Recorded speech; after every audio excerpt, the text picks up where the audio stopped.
મેઘરાજા આવે તો મહેર કરો. વરસાદ માટે ગામે ગામે ઢૂંઢિયા મહાદેવની અનોખી પરંપરા. વરસાદની રાહ જોતા ખેડૂતોની આંખોમાં ચિંતા છે. ખેતરો વરસાદની એક એક બૂંદ માટે તરસી રહ્યા છે. આવી સ્થિતિમાં વાલથરાદ વિસ્તારના ગામોમાં લોકોની આસ્થા ફરી એકવાર જીવંત બની છે. ગ્રામજનોએ પરંપરા મુજબ ઢૂંઢિયા મહાદેવની મૂર્તિ બનાવી હર મહાદેવના જયઘોષ સાથે ગામના દરેક ઘરે ઘરે ફરી મેઘરાજાને મહેર કરવા પ્રાર્થના કરી.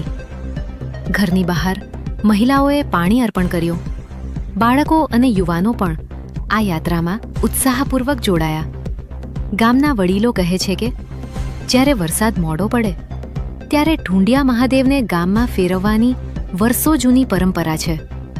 પ્રકૃતિ પ્રત્યેનો વિશ્વાસ છે અને સારા વરસાદ માટેની સામૂહિક પ્રાર્થના છે.